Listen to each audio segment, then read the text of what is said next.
Aku nggak suka bahasa Inggris dan aku benci bahasa Inggris. Hai Dreamers, apakah kamu salah satu orang yang menjadi haters bahasa Inggris? Mau belajar emang bakatnya sih saya nggak suka gitu. Mau belajar dipaksa juga aku benci.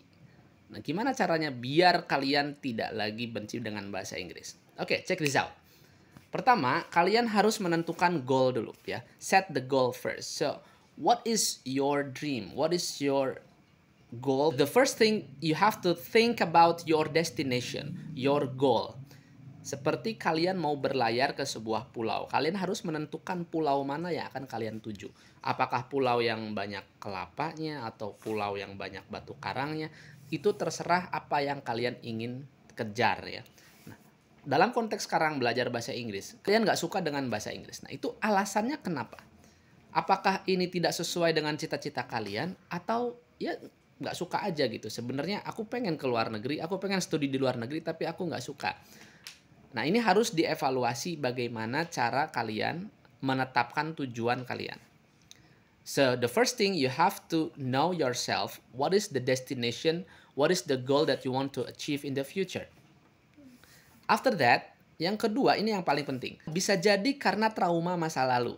Nah, ini jarang dibahas ya. Kenapa? Karena dulu diajarin bahasa Inggrisnya itu membosankan, terus metodenya juga nggak ngerti, nggak paham. Jadi trauma masa lalu ini juga penting banget kita notice ya, bagaimana sih hubungan kita dengan bahasa Inggris sehingga kita sebenci ini.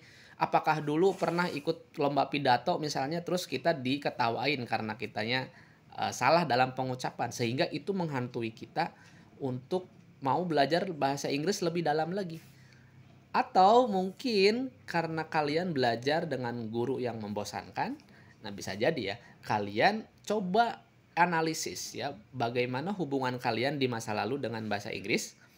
Apakah setrauma itu, apakah sebenci itu kan? Atau kalian berpikir terbalik ya. Solusinya adalah bagaimana jika bahasa Inggris ini diajarin oleh orang yang menyenangkan?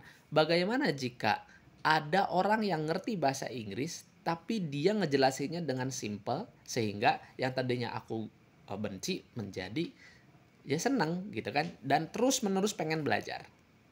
Oke, itu yang kedua ya. Tahap berikutnya adalah paksain ya, yaitu dipaksa untuk belajar meskipun kalian memang nggak suka. Karena jika tahap pertama dan tahap kedua tadi kalian lakukan, otomatis tahap ketiga ini tidak memberatkan ya, tidak terlalu terbebani gitu.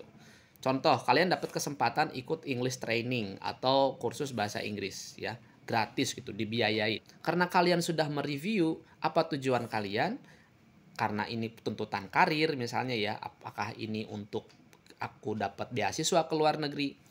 Dan yang kedua, kalian berdamai dengan masa lalu dengan menghapus trauma-trauma masa lalu dan persepsi yang salah tentang bahasa Inggris. Nah, tahap ketiga, jika ada kesempatan kayak tadi, kalian pasti langsung ambil ya kan? Mau gak mau kalian harus ikutin.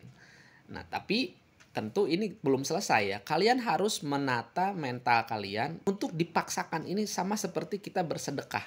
Awalnya kita nggak ikhlas ya, bersedekah misalnya sehari 2.000. Karena terlalu berat 2.000. Tapi lama-kelamaan jadi kebiasaan, akhirnya kita jadi ikhlas. Nah, untuk belajar menjadi ikhlas itu ya harus dipaksakan. Sama seperti kalian belajar bahasa Inggris juga. Kalau kalian nggak suka, terus aja paksain ya.